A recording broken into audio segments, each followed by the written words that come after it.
वंदे मातरम दोस्तों, I hope आप लोग सब बढ़िया होंगे। आज हम इस वीडियो में बात करने वाले हैं ब्लैक फंगस के बारे में, जो कि आजकल नया नया सुनने में आ रहा है। क्या इसका इलाज संभव है, होता कैसे है, आया कहाँ से है, ब्ला ब्ला ब्ला, सभी सवालों का जवाब आज मैं देने वाला हूँ। तो वीडियो को एंड तक देखना, बहुत इन्फॉर्मेटिव होने वाली है। और एक बात मैं क्लियर कर देता हूँ, मैं कोई डॉक्टर नहीं हूँ, मेरा बैकग्राउंड बायोलॉजी से है और मैंने एक दो हेल्थ वर्कर से भी कंसल्ट किया इस बीमारी के बारे में। और जहाँ जहाँ से भी मुझे इन्फॉर्मेशन मिल सकी, मैंने इन्फॉर्मेशन कलेक्ट किया और सारी इन्फॉर्मेशन का मैं सारा आप लोगों को बताने वाला हूँ। तो इस बीमारी को लेकर आपके मन में जितने भी सवाल या मिथ्स हैं, सब के सब क्लियर हो जाएंगे। तो अब बात करते हैं ब्लैक फंगस है क्या और ये आया कहाँ से। तो सबसे पहली बात, ब्लैक फंगस को साइंटिफिक भाषा में म्यूकोरमाइकोसिस बोला जाता है और इसको आम भाषा में ब्लैक फंगस बोला जाता है। अब इसके नाम में इसका काम छुपा है। अगर आप लोगों को नहीं पता कि फंगस क्या होते हैं, तो आपने कभी ब्रेड या फिर रोटी का टुकड़ा सड़ा हुआ देखा तो होगा। अब सड़ने के बाद उस पर ग्रीन कलर की कुछ जम जाती है। अब वो जो हरे रंग की प्राणियों की टोली इकट्ठी हो जाती है सड़ी हुई चीजों पर, वो फंगस होता है।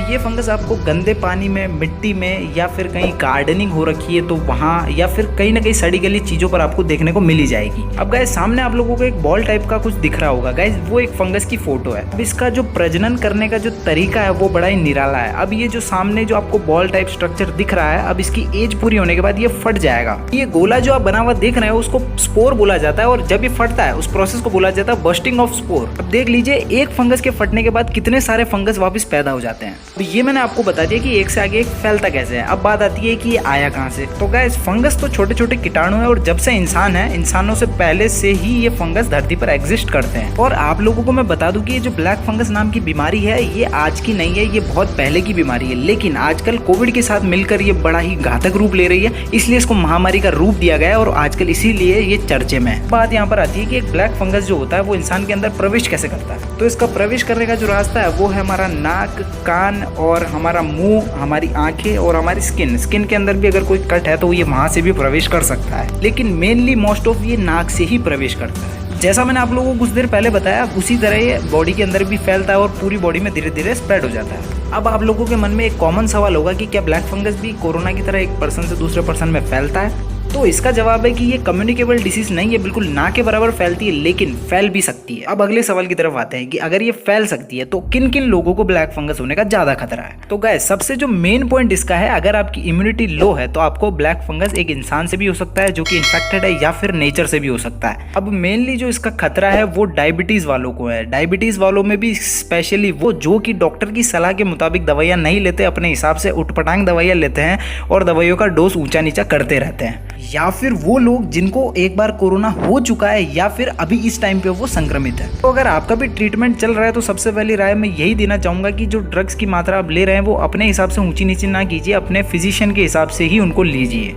अब जो अगला सवाल है और जो मेन सवाल है कि अगर मान लीजिए किसी को ये हो जाता है तो उसके बाद क्या उसका इलाज संभव है।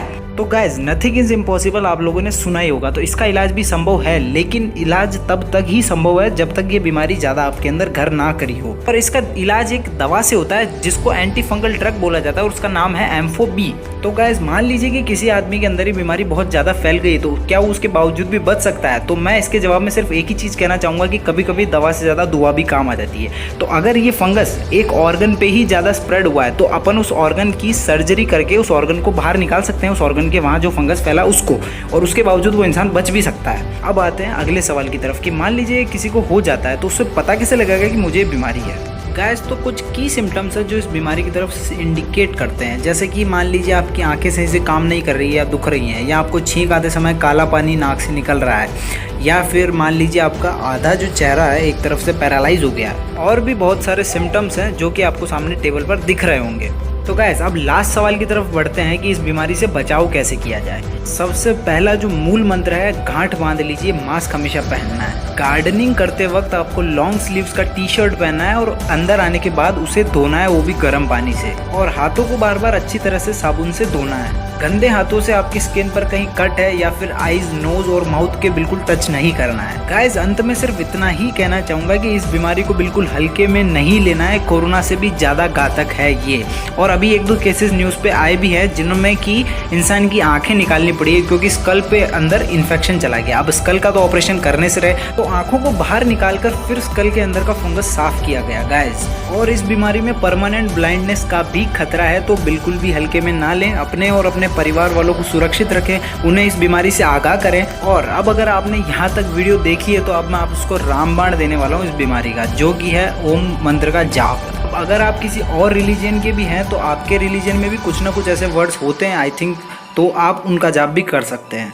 तो अब ओम मंत्र का जाप करने से बेसिकली होता ये है कि जो ये फंगस है उसकी फेवरेट जो लोकेशन है वो है नोज़ के थ्रू एंटर करना ज़्यादा पसंद करता है। तो अब जब हम ओम मंत्र का जाप बार बार करते हैं तो हमारे नोज़ के अंदर जो सीक्रेशंस होते हैं वो बेसिक से होने लग जाते हैं। पहले एसिडिक रहते हैं, फिर वो थोड़ा थोड़ा एल्कलाइन होने लग जाते हैं। तो एल्कलाइन होने से क्या होता है, जब फंगस एंट्री मारेगा तो एल्कलाइन होने की वजह से वो फंगस को नोज़ में ही मार देंगे, बॉडी के अंदर वो जा ही नहीं पाएगा। और ओम मंत्र के तो बहुत सारे फायदे वैसे भी हैं, आप लोग जानते ही होंगे। और जितने भी लोगों को पहले से डायबिटीज़ है या आपके परिजनों में से भी किसी को डायबिटीज़ है तो उनको बोल दीजिए कि डॉक्टर की सलाह के अनुसार ही दवाइयाँ लें और ओवरडोज ना लें, और अपने हिसाब से दवाइयाँ तो बिल्कुल भी ना लें। तो गाइज वैसे तो मैंने मेरे हिसाब से सारी कंप्लीट इन्फॉर्मेशन वो भी शॉर्ट में आप लोगों को बताने की पूरी कोशिश की, लेकिन फिर भी अगर मुझसे कुछ छूट गया हो तो मैं उसके लिए माफ़ी चाहूँगा। और अगर आपका कोई डाउट हो तो प्लीज़ आप कमेंट में पूछ सकते हैं, आपको आपका रिप्लाई मिल जाएगा।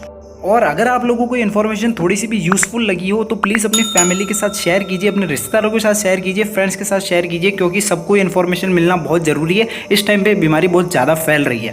तो गाइज मैं मिलता हूँ कल की वीडियो में। कल आएगी वाइट फंगस के ऊपर वीडियो, जो कि आजकल बहुत ज़्यादा ट्रेंडिंग में चल रहा है। 1-2 दिन से ही वाइट फंगस नाम की एक और बीमारी आ गई है, मैं कल उस पर वीडियो बनाने वाला हूँ। तो guys stay tuned for that. Channel को सब्सक्राइब कर लेना, बेल आइकन दबा देना ताकि आपको उसका नोटिफिकेशन भी मिल जाए, और लाइक करना मत भूलिएगा। मिलता हूँ अगली वीडियो में। जय हिंद, जय भारत।